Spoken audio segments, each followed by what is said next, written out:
child growth, I conducted 8 different observations. And the first observations were done at Westside Elementary School in Searcy, Arkansas. I did kindergarten, first, and second grade there.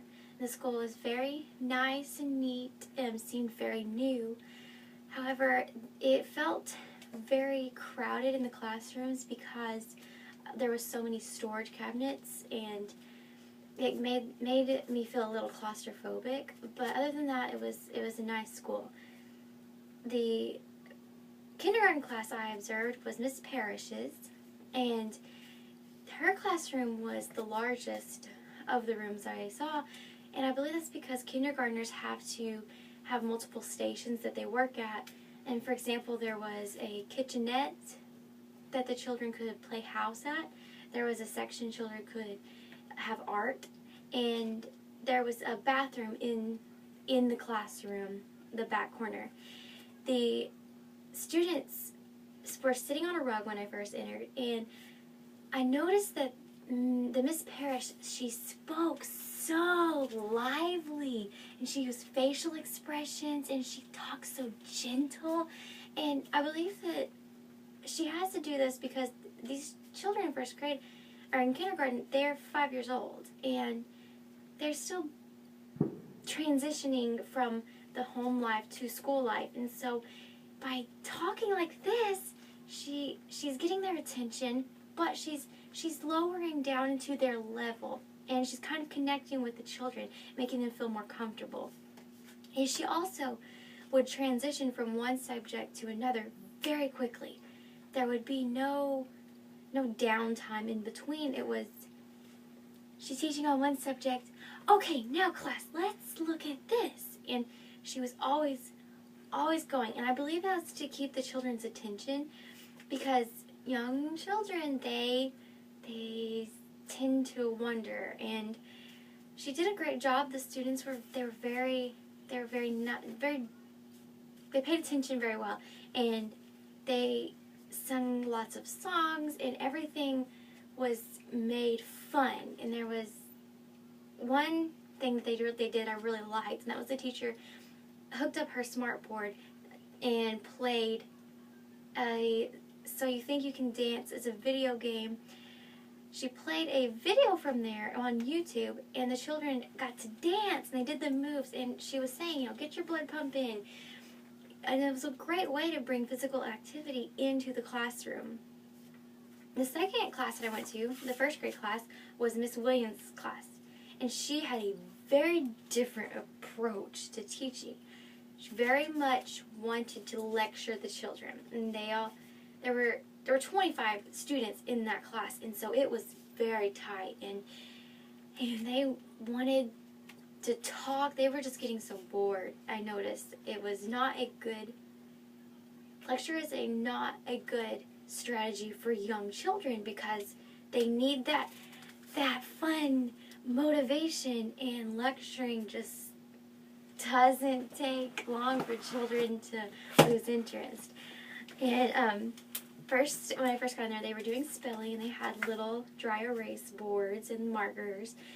They would spell a word, hold it up, and then the teacher went into math, and they did the same thing. They would do a math problem and hold it up, but they never got out of their desks. They really weren't allowed to move. If they fidgeted too much, even that was frowned upon. And so I noticed that probably if I do teach younger children, I would need to use a different approach. Miss Butterbaugh was the second grade teacher that I observed, and she interacted, and she was very fun with the students. She encouraged them to do hands-on activities, get up, walk around. They weren't in their desk most of the time that I was in there. They were doing different activities, and students were just wonderful. They were so great.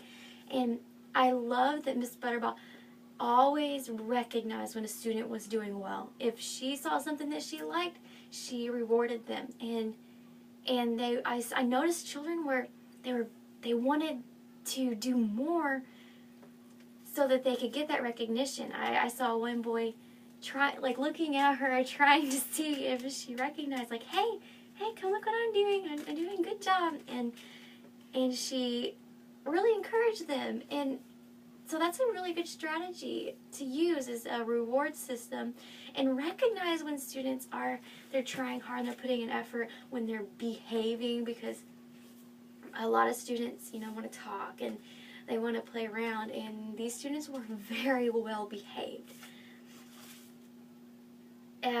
My next observation was done in a different location. I went to the Kensett Elementary School. That actually is part of the Riverview School District. These students, they were very quiet when I first entered. They were working either in pairs or on iPads or other homework, and there wasn't much interaction with the students. The teacher did select a few students who were having trouble on previous work, and she worked with them at her desk. But the other students, they knew what they were doing. They did it quietly, and the students that were struggling they seemed like they may have had learning disabilities, because even after she explained how to work on the number line, they left her desk confused. Something wasn't connecting, and it was 3 boys, and so I could tell that she was going to have to probably give them some kind of intervention.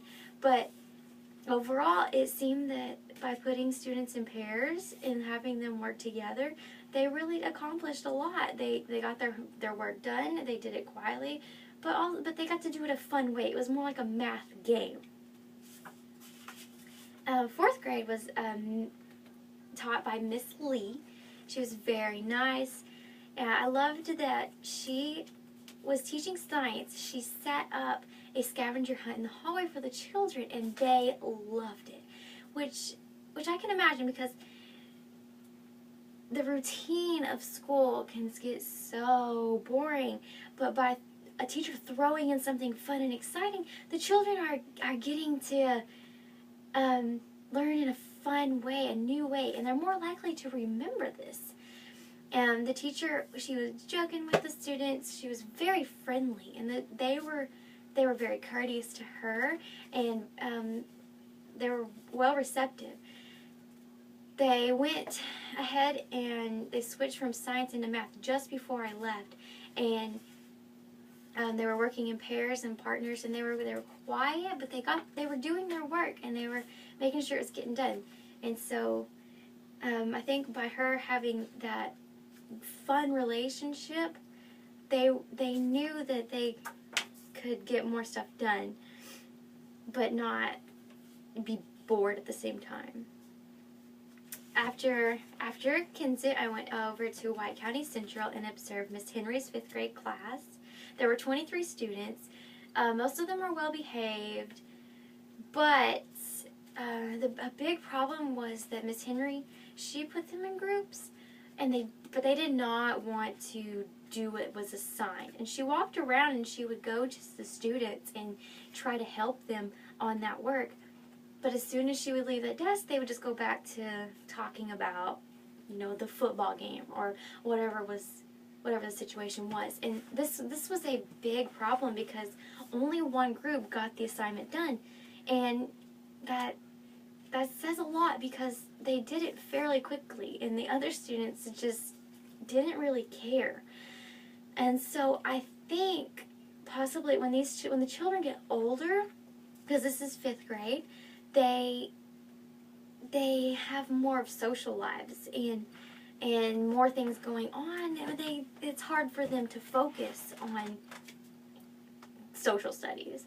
And so she praised the students who would cheat, but she did not put any kind of punishment for the children who weren't working. It was just kind of like, whatever. Now Miss Bontempo's class, her 6th grade class, was completely different. She really wanted the children, hey, stop talking. But these were 6th graders, and they were flirting, and they were trying to show off, and It was completely different. And so she really had a hard time. She was constantly telling the students, stop talking, don't touch that.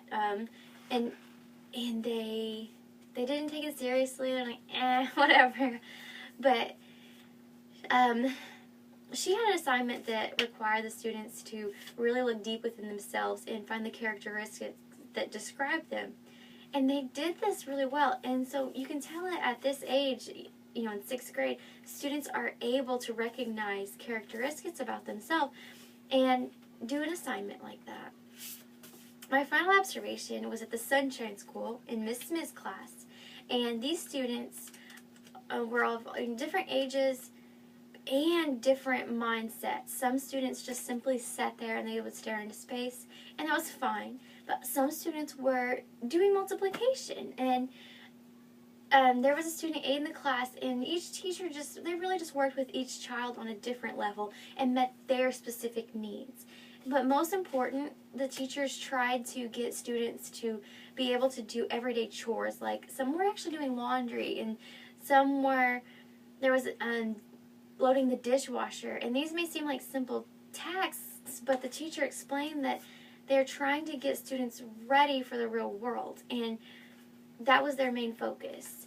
And after, the chores, they would do some physical activity, and it was not vigorous activity. It was just really to get the students moving, because they sit so much. And her love for the students really showed.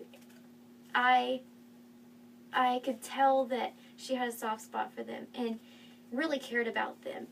And they loved her too. They were the sweetest children. And I have to say that I think it's good that they're trying to get students at the Sunshine School ready for the real world, because these are problems that they need to focus on versus multiplication.